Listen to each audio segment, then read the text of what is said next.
can see right now, without LeBron, Lakers are struggling. Let me tell you about a team I hate, all right? I know the Dallas Cowboys fan is here, so I had to make sure he knew how much I hate this team. I'm ready. I've often said that the people who run baseball, they try very hard to ruin it. I'm from Brooklyn. I don't have a problem saying it to his face. Oh, from Brooklyn. Hey, guys, any? This is Northeast Streaming Sports.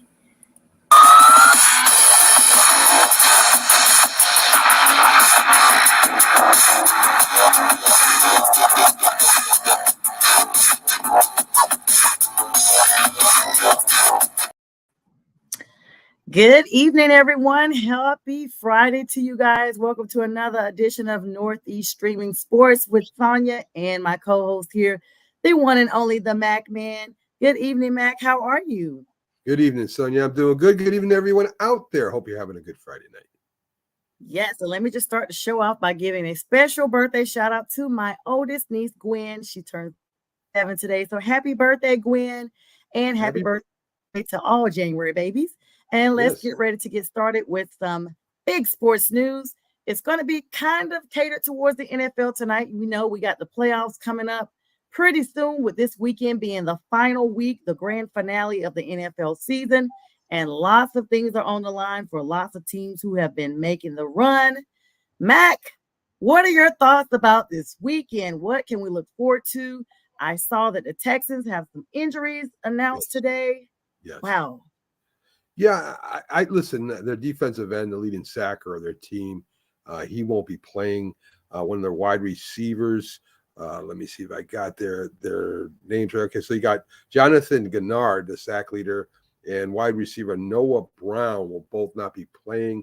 I didn't see nothing on the Colts as far as the injuries go. So a couple obstacles to overcome for Houston, playing Baltimore. I don't think they're that big of an obstacle, though, Sonja. I still like Houston with C.J. Stroud in that offense to take care of business. And that's absolutely amazing. C.J. definitely in the runnings for Rookie of the Year. He has come in and taken that team by storm. Absolutely star across the board. And so we're looking forward to a good game. I still feel like it may be close. But I'm definitely looking that the Texans may pull it out. But some people are looking at Gardner Minshew like he's definitely come in close situations. But like we always talk about, it's the offense versus the defense and not necessarily quarterback versus quarterback. Right, Mac? And I was always a favorite of Minshew. I talked about him a lot when he was starting. I'm trying to remember the team he started for a while there. I think it might have been Tennessee. I'm not sure. But I know he played and he started for a while. He's a very, very good, capable backup quarterback. He can get in there for a while, win you some games. He's kind of crazy. He lives in a mobile home somewhere. He's always looks like he's like a wild man. Doesn't look like he's in shape. Takes a lot of hits. The players love playing with him. He's a fun guy, but he does on the field. He's a leader. You can tell when he's in the huddle with the guys and when they listen up to what he has to say. I'm really impressed with C.J. Stroud, the way he's reads defenses, right? Most rookie quarterbacks don't come in and, they got one read, maybe two at the most, and then they're either going to get sacked, throw the ball away, or run with it. C.J. Stroud doesn't do that, and he's capable of running the ball for sure, Sonja, but he can go to his third progression before he thinks, to run. His eyes are always downfield, and that's the mark of an experienced quarterback. Right now, C.J. Stroud might have started out as a rookie, but by the week 18, I say he's a veteran quarterback. He's definitely a veteran, definitely looking like a veteran. And I noticed you mentioned how the simplicity of how Gardner Minshew was when he came into the league kind of reminds me of how Nick Foles was when he was called from home in the fields out there farming with his family, came in, got it done for Philadelphia, took them on and got a Super Bowl. Yes. So I think it's going to be close in the end. We're looking forward to a good matchup on tomorrow, Saturday. Starts off these nice kickoff weekend. Yes, definitely. I mean, listen, you can't ask for nothing better. Both teams have playoffs aspirations. If they win, they may be the winner of the division. They still have a good shot at the wild card too. So Jack was saying that the winner gets in. Now I'm that's what he says. So I'll take Jack for what he says. But anyway, this is playoff football right now for both of these teams, starting early. Yes, and I'm definitely on right now asking everyone, good evening to everyone. Please comment who you have in the playoffs and follow us here for all of your sports needs here on NESSP Nightly. We have Round the Clock Sports, and I am your host here with the Jack, the only Giants fan, the man that is joining me tonight. So excited about that. And so talking about the Texans, there's quite a little bit of quite a few news breakings today for the NFL. One that we want to talk about is Black Monday prediction. But before we go there, let's talk a little bit about this drama out of Denver that continues on with Russell Wilson. The whole benching that Sean Payton had behind him, people were feeling bad already, but now it's the bigger problem on the horizon. And it's quoted that Sean has messed with the wrong quarterback. Yeah, listen, Russell Wilson, through it all in the beginning, was really quiet about the whole thing. He kind of let it play out, waited till the dust settled. Then he came out with some information that they told him if he drops the guarantee off his contract, they wouldn't bench him. If he did keep the guaranteed money tag on there, he would be benched. And I think he has a no trade clause too. So Denver's in some kind of bad situation here. And I don't know what the ownership's going to really appreciate it when the NFLPA, who's going to be filing paperwork against the Denver Broncos for what Sean Payton did. Sean Payton, an old school kind of coach, he wants the reins, he wants to run this team, makes a huge mistake by telling this guy that. Now, I don't know, Sonja, if this is known by other people or was just between him and Sean Payton or not. I don't know that all the technical aspects of what happened there. All I do know is that is against the rules. That's against the CBA, and the NFLPA is up in arms right now about this. Yes, they definitely are up in arms, and you have to be careful because Russell is a vet himself. I'm sure he's familiar with the ins and outs of things that are supposed to occur within the league, and not just about him personally, but just league behavior. And it has already been documented and actually thought that Sean got in his feelings to begin with. He didn't like him, and it went beyond professional to personal, and I think it definitely affected the play across the board. So it's just one of those things we're gonna have to wait and see. But anytime the league gets involved, it's a pretty serious matter. So we're gonna be definitely following that. If you look at the beginning of the whole thing, he comes in. Denver wants a hard-nosed coach, right? They want somebody to go in there and straighten these guys out. Russell Wilson has his own office. He's got a brand going. He seems to care more about himself than the team. Sean Payton is the guy to yank him out of this and get him back playing with the team. And I think he just went too far. He went to the extreme. Instead of correcting him, he's worked with a lot of quarterbacks in his day. He was a quarterback coach on the Cowboys, offensive coordinator. Look what he did with Drew Brees. They say, well, anybody can straighten out Russell Wilson. It's Sean Payton. Well, I think Sean Payton, went in there thinking that, hey, it's my way or the highway. And Russell Wilson and the NFLPA say, wait a minute. That's not how it works anymore. It don't work like that anymore, head coach Payton.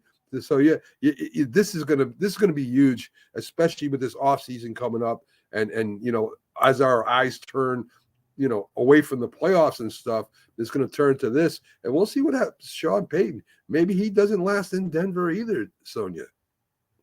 Yeah, he's kind of had that same reputation even in New Orleans. His way or the highway. Players in New Orleans conform to that, especially following Drew Brees. He and Drew had that type of mentorship relationship. And sometimes it's all about if you can actually mesh with your quarterback. And if you can't do that, it's a hard road uphill when you're trying to coach them if you have someone who has personality issues with you. And we've seen the sidelines. I've talked about it time and time again. Sean literally yelling at Russell on the sidelines. And I mean, that's not going to be met well at all in that situation. Agree. Yeah. So talking about veteran quarterbacks, veteran coaches as well. There's a small rumor out there. Jim Harbaugh is getting ready to play his college football championship for the first time in a long time for Michigan versus Washington on January 8th coming up. But the rumor mill has that Harbaugh may be on his way back to NFL. In fact, there are several teams that are interested in him. The Chargers are one. There's rumors that even the Panthers fans, at least at a minimum, want him in Carolina. But what do you think, Mac? What have you heard about that? Well, when you talk about Jim Harbaugh, he's a very dominant kind of guy, right? Kind of goofy but dominant, right? He being with temperament there, I don't think that works out. You got two strong-willed people. Temperament doesn't seem, with him, he'll fire you in a minute, and and Jim Harbaugh will tell him to kiss his ass. So that Right. what happened there. So that's not a good mix. At San Diego, or I should say the LA Chargers, here I go old school again. At the LA Chargers, he does have a quarterback. He does have talent on that team. He doesn't have, Justin Herbert's an athlete, but he's not a running quarterback. And Harbaugh seems to like running quarterbacks back to his day with Kaepernick. And he will adjust an offense to a quarterback if he's a running quarterback. We saw it. He was very successful with the 49ers with that. I've heard that Mark Davis would like to get his hands on Harbaugh. You have right now, Tom Brady is part owner of the Raiders. Him and Harbaugh both went to Michigan. There's a tie there. Maybe Tom Brady talks to him. Maybe he goes with the Raiders, which would upset a lot of Raider fans and a couple Raider players. Now, at least two that have been outspoken about this, all right, because they're all behind Antonio Pierce. But when it comes to Davis wants somebody, a big highlight kind of guy. Pierce isn't that yet anyway. And, it's going to be really interesting to see what happens with Vegas and the Chargers with Harbaugh, Belichick still out there, maybe moving teams. We'll see where, who ends up where. But maybe he ends up with the Chargers, maybe he ends up with the Raiders. So they both have talent on their teams, for sure.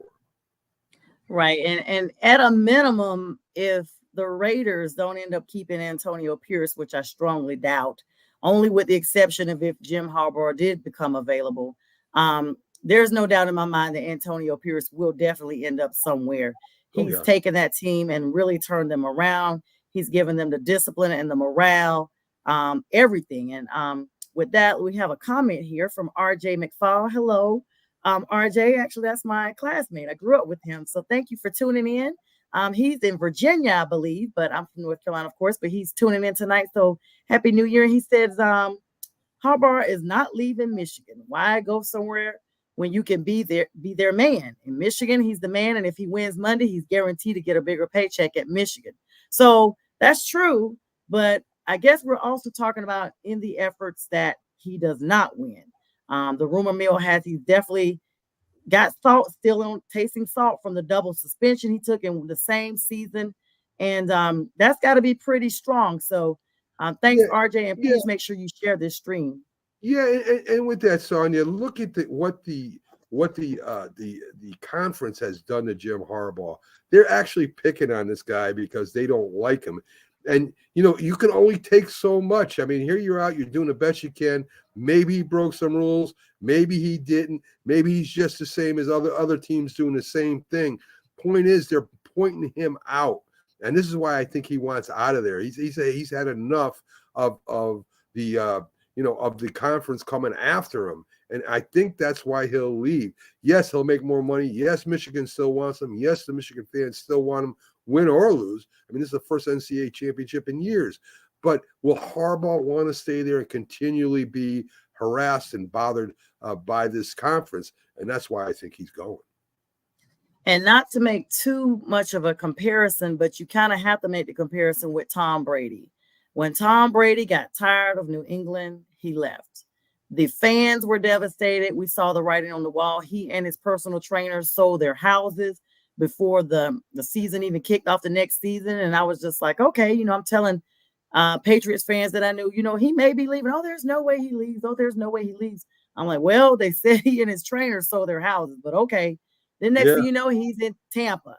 Yeah. And, when he got there and got the ring and retired and then came back to try to do it again and saw that it wasn't going that way. Sometimes it's more about the mental than what's in the pocket. When you've set yourself up to be to ride out in the sunset a certain way, so to speak. Yes, I agree. I agree 100%. Yes, so we definitely see that. So thanks so much, Roderick, RJ, for your comment. Now the playoff predictions this weekend. We've already talked about the Texans and the Colts game. The other games, this has been a season that has been unpredictable across the board. There are, I think, 2, maybe 3 positions in the AFC that are still left to be determined, but only one in the NFC, which is the NFC South, which is up in arms. And so, yeah, I mean, what are your thoughts on the other remaining games that we have this weekend? Forward to really show and prove, and who you think is going to take those last spots? Well, we got Atlanta and New Orleans going at it. I think if New Orleans wins, they're in. So this would be, I think, the second time Derek Carr gets in the playoffs in his career. Derek Carr is known as a stat guy. He can throw for over 4,000 yards, but he can't really lead the team to, the promised land. Going against Atlanta, who seems to be in a little disarray right now. Who's going to be the quarterback? I don't think Riddick is the quarterback anymore over there. I think they're going to play the backup. I think Heineke. Yeah, I think Heineke goes. Heineke is a good backup quarterback. And they've gotten rid of Ritter. Yes. I think that's all done, that experiment. So the Saints defense is not bad. The Atlanta's defense is not bad. I think it's a 3-point spread. That's about right. They can go either way. And you got Tampa Bay. Also, they're sitting there waiting too. If they win, I think they might be in too. And it doesn't matter if New Orleans wins.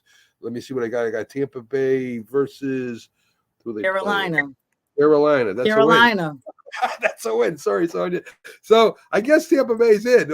We'll see. I will say this: bigger upsets have happened. Yes, Let's they be have. clear. When they don't have anything to win, anything to play for. That's when you play the hardest.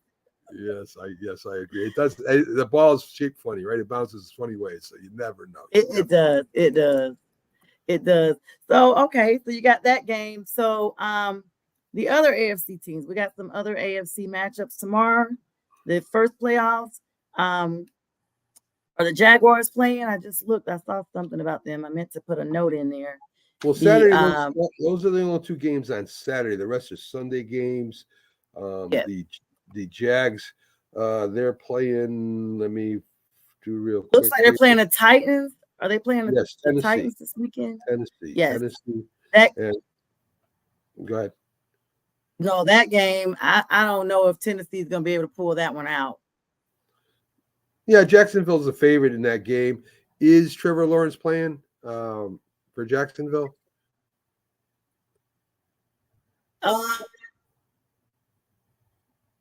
So they had not released definitively if he was playing. I need to probably check that. He did not play last week, and it didn't seem to matter because they literally blew us out. So let's look real quick while you're looking at that and seeing if he's going to come back. Looks like he's still questionable. I just checked. Yeah. He's still listed as questionable as of 2 hours ago. So I think it's probably going to be a game time. I think he plays, Sonia. It means too much for them if they lose. Tennessee's got a good defense. So I think if this is a playoff game, which it is, if they win the division. He's playing no matter what. He'll go out there, on crutches if he has to. I think. So I expect he'll play. Right. And if he does play, Jacksonville will win this game. So,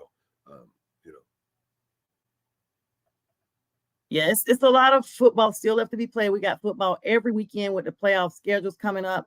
But like we've already talked about, a lot of decisions will be made this weekend after tomorrow's games and Sunday's games. And those are going to be big games going across the board. So put in the chat who you got to basically go ahead and maneuver on and move forward to the next games that we got coming up. Let us know what your thoughts are. And share and subscribe and follow and all that good stuff. All right, we're going to move along to the next thing. There has been a backup quarterback market this season, unlike what we've never seen before. In fact, at one time, there were 8 backup quarterbacks that were playing in the league and actually getting game time starts. Some of them were for performance reasons. Some of them were due to injury. But at times, we've seen as many as 10 backup quarterbacks. There's 32 teams in the league. Right now, this is a backup quarterback market. Our number one, I have 2 questions on that one, Mac. Are these quarterbacks good enough to actually take over starting positions? Should these quarterbacks who are injured or out or performance inhabited be worried about their job? And number two, should these quarterbacks possibly try to go to another team where they can become a starting quarterback? Well, Baltimore's not playing Jackson, so they got the backup quarterback playing there against Pittsburgh, who has their backup quarterback playing for them. Rudolph, who saved Christmas for Pittsburgh not too long ago, will be quarterbacking that team. I'm not sure. I don't know whether the starters are not playing for Baltimore. Pittsburgh will have all their starters playing, that's for sure. Pittsburgh should win that game because of being a divisional game. It'll be close, but I think Pittsburgh will edge that out. Minshew, you mentioned, the backup quarterback there.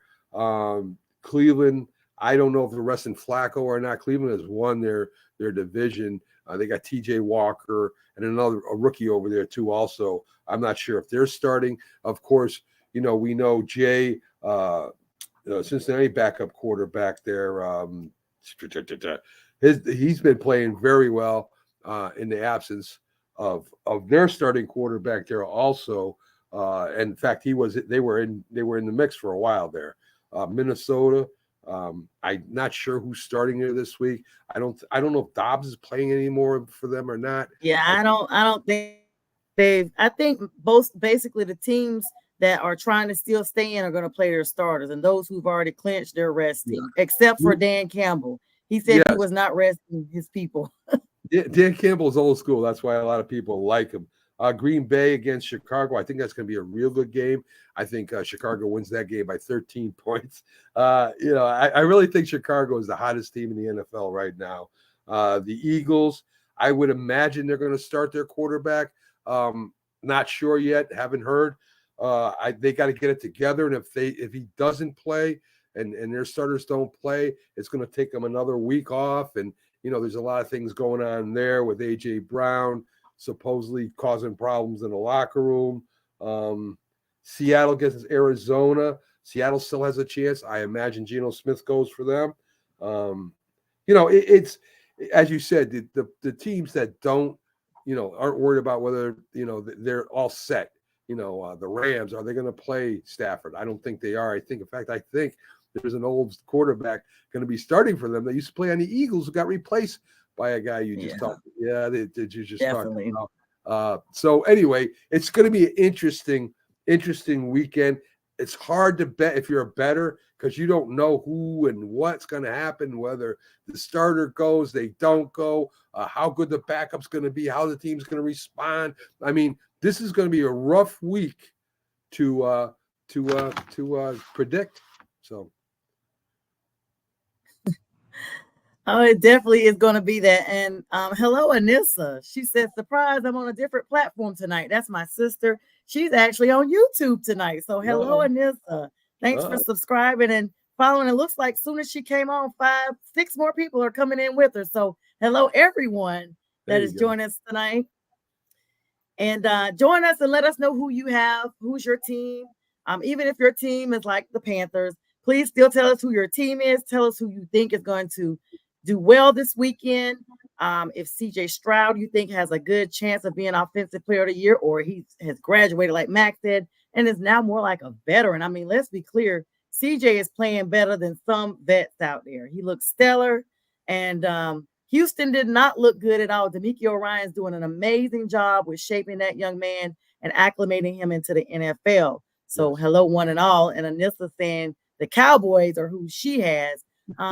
We ain't talked about them too much, Mac. I guess we'll give them a little bit of peek. So since Anissa's here supporting us so kindly, do you think that Dak has what it takes to go ahead and propel those Cowboys at least through the first round of the playoffs that they play in? You think he's got a solid chance? Yes, he's been playing great all year. Dak Prescott's not the problem with the Cowboys. If they end up playing San Francisco, I might change what I'm saying right now. But Dak has been playing great all year. The system he's in fits him really well. The running game's the problem with the Dallas Cowboys right now. That's the biggest problem with the Cowboys. They can't run. And when they get down by the red zone, sometimes they have a problem, scoring. The defense at the end of the game against the Arizona Cardinals was terrible in the second half. And it's hard to figure the Cowboys out. At home, they're like giant killers. When they're away, they're men's and men. So if Dallas plays their home games, they're all home games. They got a shot. Until they hit the 49ers hammer there, then we'll see what happens. That will be interesting. Jim Jeffcoat says they have the best team since he's played, and I agree with him. This is the best Cowboy team in a long time. If they don't do it now, we'll see what happens. That's right. And to be honest, Dak looks amazing. He's put up big yards. He's put up big points.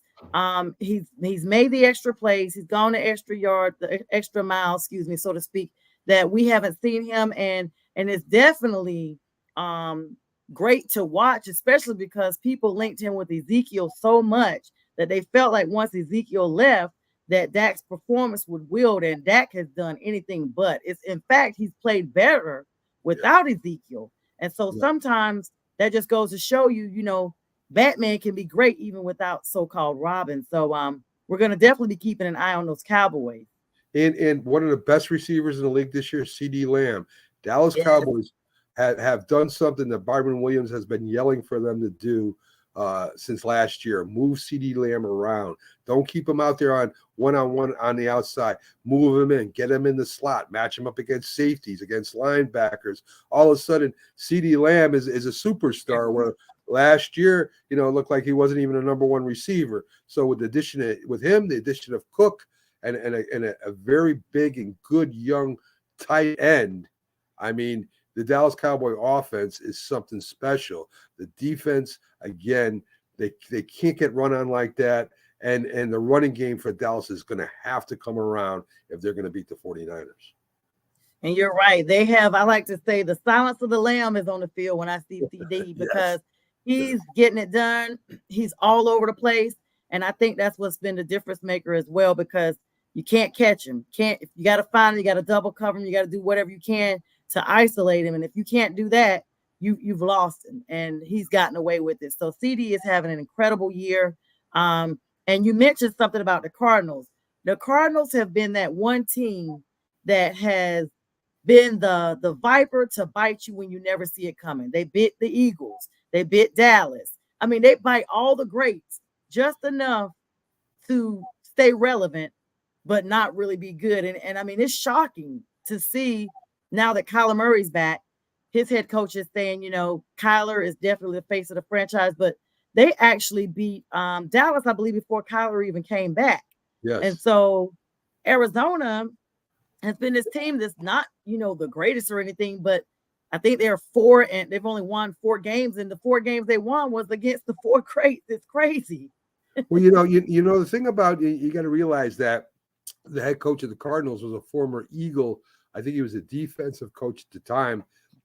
And he knows what the Eagles do. He knows what the Cowboys do. They almost beat the Giants, had to come back to beat them. So all 3 NFC East teams were in trouble against the Cardinals. So, I mean, he had familiarity with these teams, and that he used to his advantage. So he's done a good job there for a young head coach's first year. Only 4 wins, but hey, listen, all the great coaches have had bad first years. Yeah, I don't think he's had a bad first year. I think Arizona's a tough team. They're aggressive, and as you said, even with Josh Dobbs, they ended up beating the Philadelphia Eagles. So the coaching there is very good. So hopefully he gets another couple of years there with the Cardinals. Yeah, and this is, of course, putting the 3 stars up and saying they have the anti-venom. And you're right. If Dallas doesn't do it this year, when will they do it? I actually, not even as a Cowboys fan, have to admit they look really good. If they can, I can't remember, do they have an opportunity to secure? No, they don't have the home team. They're waiting on some losses to see if they can get home field advantage, right? No, they will be one of the, if they win the division, if they win this week, if they beat Washington Commanders, they will have the East Division title. So they will have 1 week bye, and teams will have to go through them until they play San Francisco. So they'll have that home field advantage for the majority of the playoffs, depending on who they're playing. But it will definitely, you might end up seeing the Rams going against either Dallas, maybe Detroit again, maybe the Eagles. And I'm not counting the Rams out of anything right now. Super Bowl winning quarterback, a running game, 2 good wide receivers, and a good defense. This is a team that, everybody says, well, this team will scare you when they get in the playoffs. For real, this is 100% that. They have a good, solid team, Super Bowl experienced quarterback, and a very good coach. So, Cooper Kupp, Akua, they even got Stacy Robinson, who's been playing well. They got a good running game now. Yeah, I wouldn't count the Rams out of this. We were talking about even the 49ers. The Rams might beat the 49ers this week. Who knows? Yes, and it'll be like deja vu because the Rams, went all the way and got it few years ago, the 2018. And they're one of these teams that you think they fell off, and then all of a sudden here they come back. Here come the Rams. Yeah. And they won't go away. But RJ McFall again says, nope, this year it's all Lamar. And I'm sure he's talking about those Ravens who are flying high to take it all, is what he's saying, that they would take it all. And in fact, I think a lot of people believe that high velocity offense, which is akin to what Dallas has. And I would not be surprised if Dallas can get a hold of the 49ers. They can advance all the way to the Super Bowl again. And I would at least be happy for Cowboy Nation, because there are a lot of them and they kind of all have their lives on the line right now with this season. Yeah. This is all or nothing for them, right? Listen, Lamar Jackson by far is probably the best quarterback in the league right now. He's on the best team in the league right now. He's a multi MVP winner. He's probably going to win the MVP again. The problem with the Ravens, and I tell everybody to watch out, pressure is something that Lamar Jackson hasn't handled in the past. Can he handle it this year? Will he put too much pressure on himself and make critical mistakes like he did in the past? Kansas City Chiefs have owned him. We'll see what happens. I think that this is the best chance the Ravens have got to go to Super Bowl II this year. And between Buffalo, them, Kansas City, and Cleveland, who also is no joke. I mean, it's going to be tough. I mean, AFC is probably better overall than NFC this year. So a lot of good teams. And I certainly agree with that. The AFC is stacked with talent. They're stacked with the stats. They even have the better health of the players right now. Even the backups that are coming in seem to be more solid and are ready to fill in the positions. We thought that when Deshaun Watson went down that, okay, there's the end of that. But here they still are. Even with Joe Burrow, even though the Bengals are not in it anymore, they still look like solid contenders for quite a while. Yeah. Despite their quarterback carousel up there, even bringing in DTR. And just the AFC is just stacked high. Some years you have the NFC looks better, and some seasons it's the AFC, and the AFC North is extremely stacked. That entire division is extremely competitive. Yes. I think they all were like maybe a game apart or sometimes tied, with their only win or loss coming within their own division. So yeah. And the only team really banged up right now is the Miami Dolphins. We saw the Cheetah with a boot on, his house burned down. Waddle may not play. Tua is banged up a little bit. 2 big defensive ends are hurt or out, and they're going to play the Buffalo Bills. And right now, this is the wrong time of the year for all this to happen. So Miami, even if they lose to the Bills, they're a wild card team. But I don't think that they do anything this year. I picked them to go championship, but with all these injuries at the wrong time, I don't think that's going to happen, Sonja. Right, and I think a lot of people did. They had they had A-Chain down there, and you had Tua getting everything done, and of course Tyreek Hill. Like he's one of the fastest in the NFL. Very difficult to catch him once he's caught, and you can't get him. Good luck, he's gone. But now the Ravens put such a beating on them, a shellacking on them. The score was unbelievable. That not only did the score look like that, but they left this team in shambles at the absolute wrong time of the year. December is already heavily impacted by injuries across the league. And when you have a team that is expected to be championship bound, that sustained such a blow, it's almost impossible to come back from. Yeah, yeah. Baltimore was playing, a war, and and Miami was out there, like they were playing flag football. I mean, it was such a terrible show by Miami, and the physicality of Baltimore really showed them who was boss out there during that game. So hopefully Lamar does something. I like Lamar Jackson a lot. I think he's one of the most underrated quarterbacks in the league, and maybe this year is his year.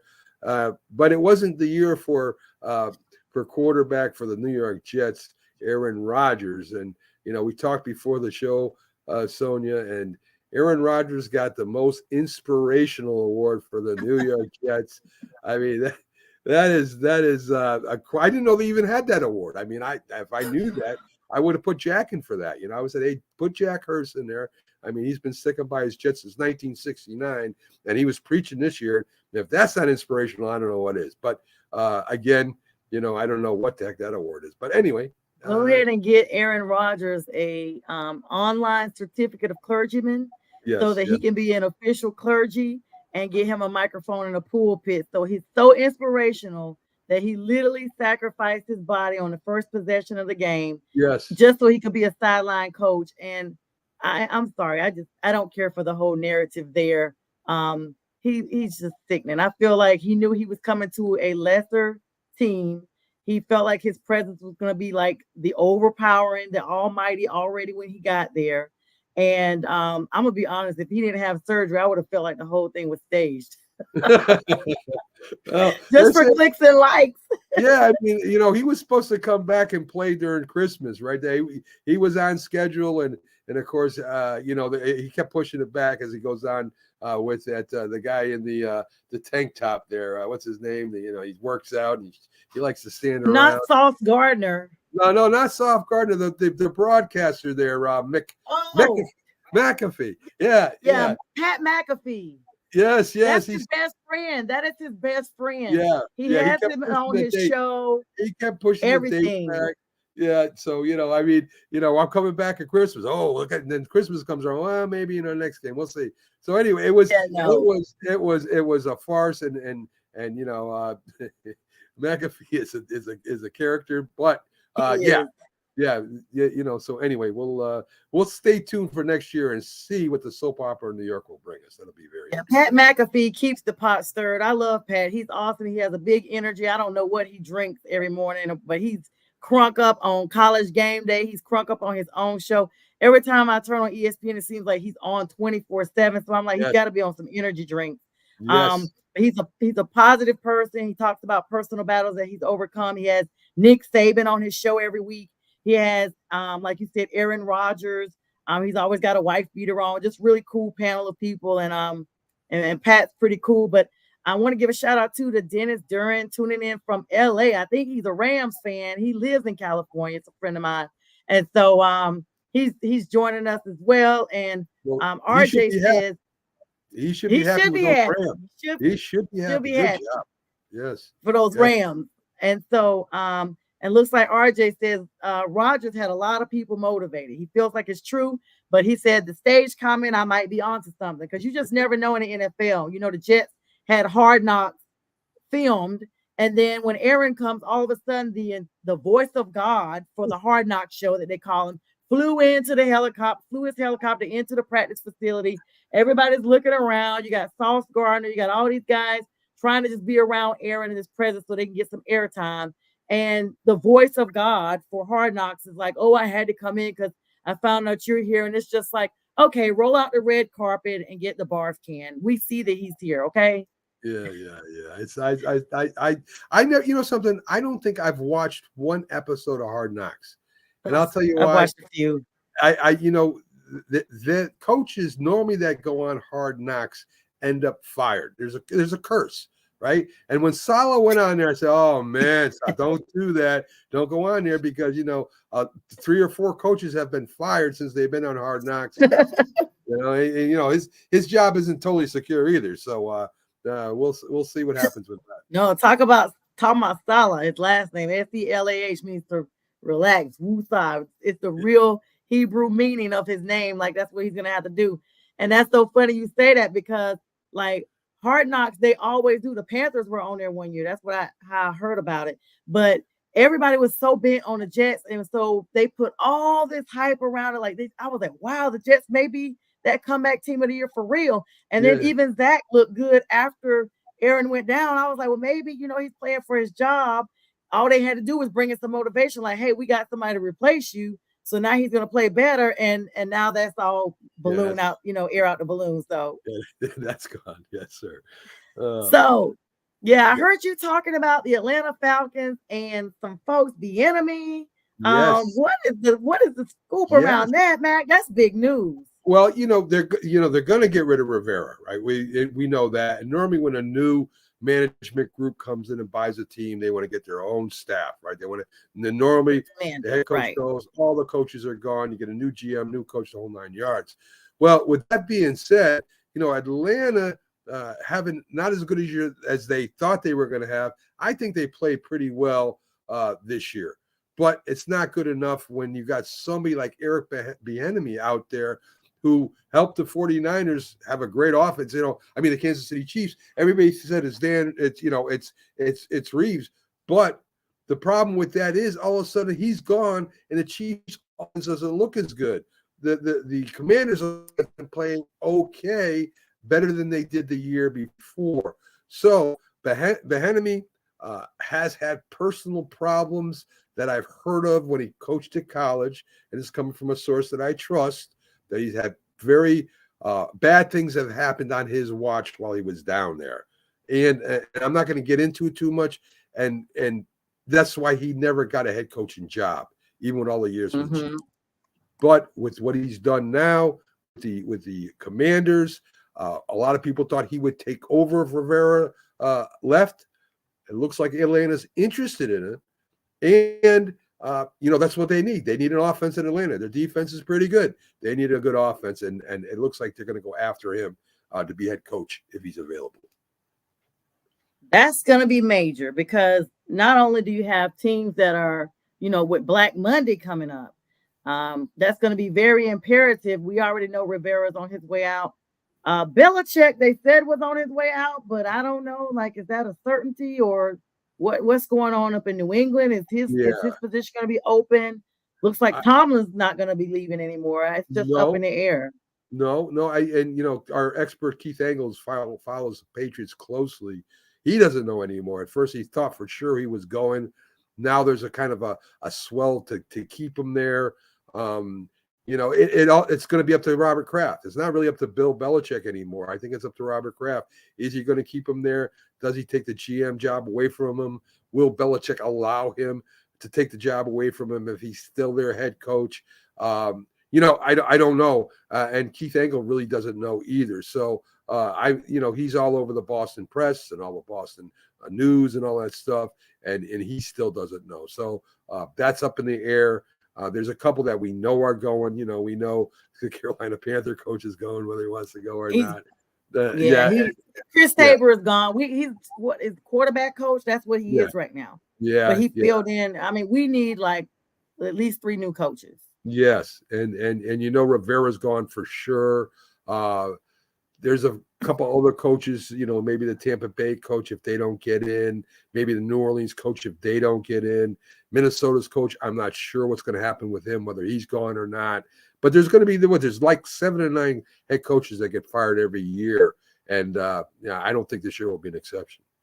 And I noticed you mentioned the Vikings. Dobbs is done, so now the writing's on the wall as to why Arizona benched him.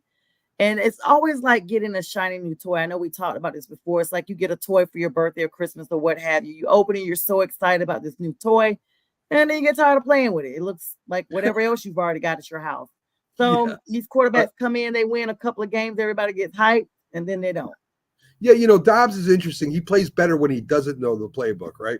When he comes in there, he doesn't know the playbook. He looks like he's immortal. As soon as he learns the playbook, it looks like he just falls off. So I don't know. I don't get it. But he did have a big game, as I said, earlier against the Eagles. He had a big game. I mean, against the Cowboys, had a huge game when he first came in with Minnesota. So I don't know. I think the secret of Dobbs is if you're going to get him, do not let him know the names of the players, and do not let him look at the play. Just let him freestyle it. Let him just freestyle it. Just go. That's what he's best at. So. Now, I know that we talked about the Ravens real quick earlier, but I just for repetition purpose, in case everyone didn't get a chance to see our show on yesterday, they picked up Dalvin Cook. That's a big pickup, and it was a quick pickup.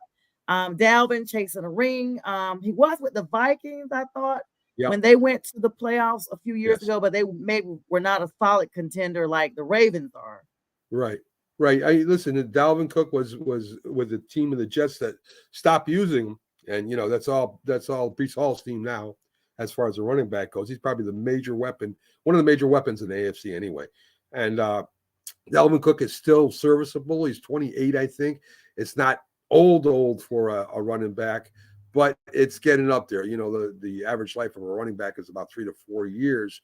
So, but he's a big guy. He's got quick feet. He'll be good in short yardage. He'll be good out of backfield catching the ball. He'll be something else that maybe, Jackson is still a leading rusher with the Ravens. So, this gives him somebody to give the ball to pick up the tough yardage instead of him getting smacked around a little bit more.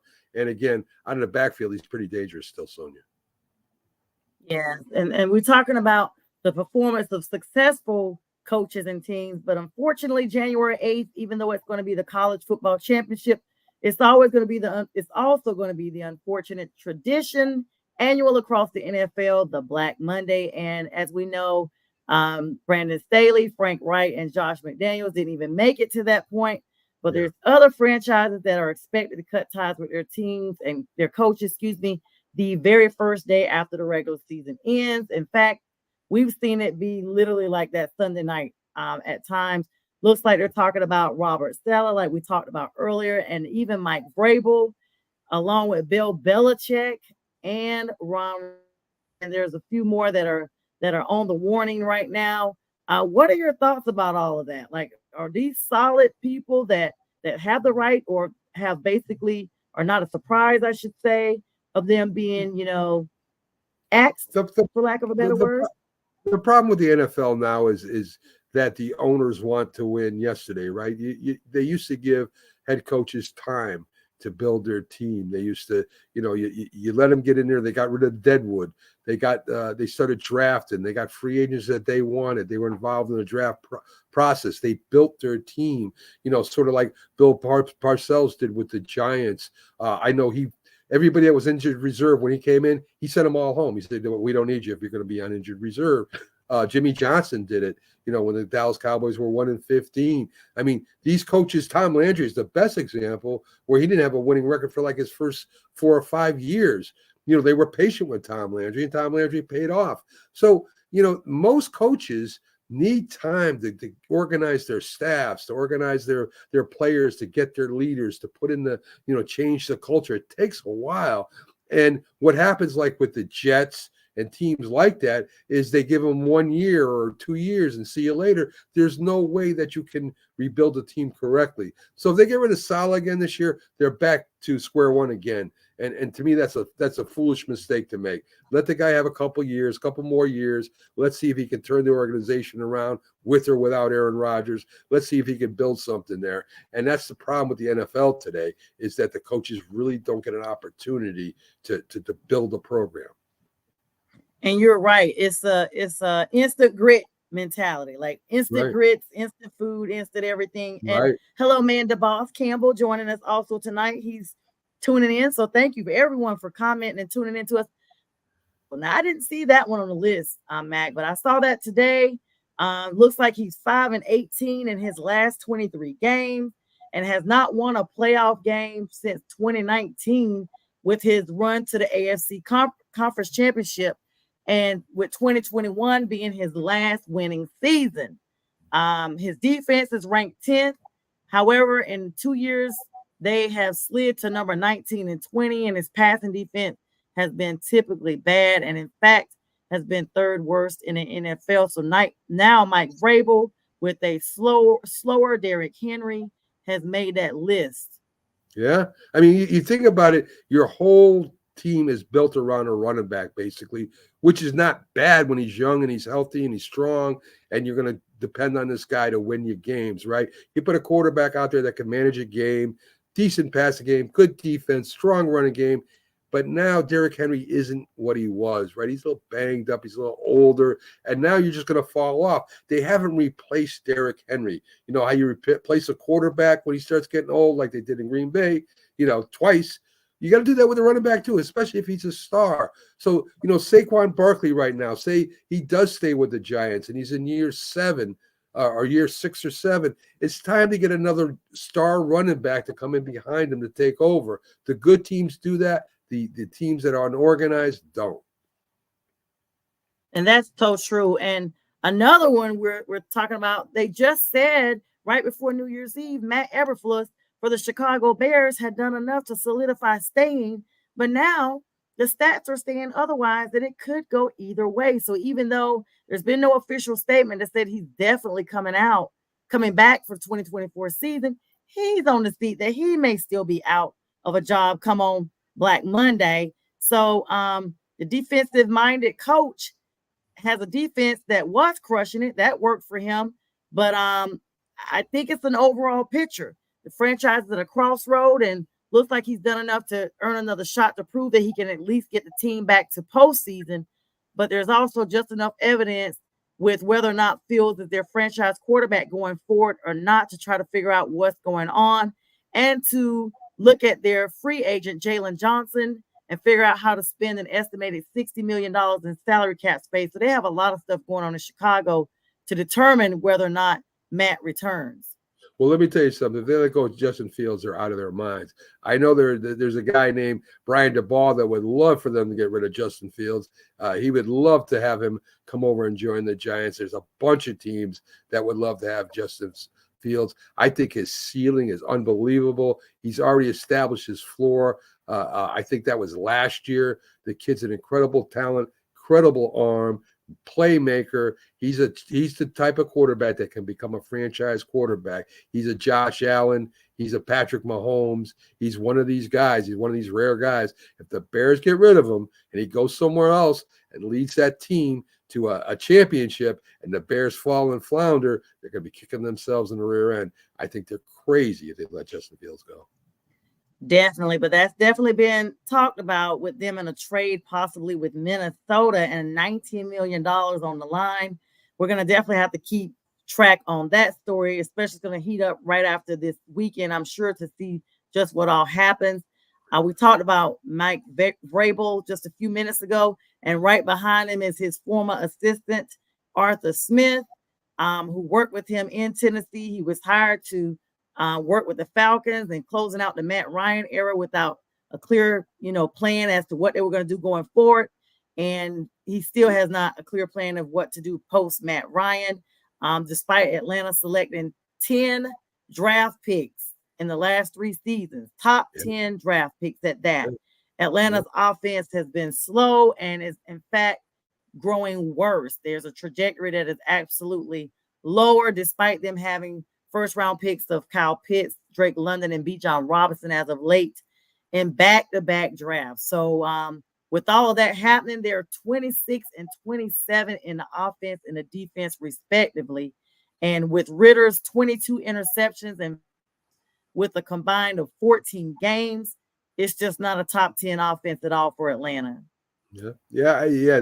Things have gone sour in Atlanta. You don't have to draft near the top to be successful, right?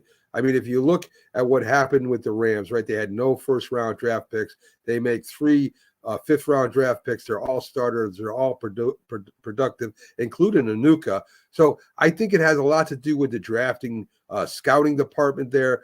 The key to drafting today, Sonja, because everybody in the top is a great athlete. It's who you get in the lower rounds that can help you right away, that you don't have to wait on, right? If you get somebody, you find an Anuka, if you find even a guy that is an unrestricted free agent like a Victor Cruz was, you got to have an eye for talent. And it's important that you have a great scouting department today in the NFL. We know what's good out there. We watch the games all year. We just don't see the lower guys in the lesser leagues and the lesser divisions. That's what you need a good scouting department for. Right. And that's so true. And rounding out those top of the Black Monday coaches that are being let go. Of course, we've already talked about Ron Rivera. He's officially done. There's no question about that. In the last 8 games since he came in with his 2023 okay year, 3-3 start, he'd given up, their team as a whole had given up 27.7 times. Yeah. And the only time they were offensively challenged was with the Patriots. No team in the league had ever given up more points or total yards this entire winter. And this resulted in 1 win in no small part because of Sam Howell, who Rivera later blamed for the losses. And of course, brought in other people, tried to shift the blame around. But in fact, because he's so respected with that franchise, they've actually allowed him to finish out his season and take the bow out. An interesting thing I've thought about, but it probably won't happen. But the Panthers did rehire Cam Newton one time. I wonder if they could possibly look at Ron Rivera, at least for one season, to see if he could bring some magic back to our team. Well, I mean, could he put up with that owner? That's the problem over there. So yeah, that's the problem. He's the one that fired him when he came in. He fired. Yeah, that's the problem. That's your number one problem. You got to fix that first. I think. I don't know if you can.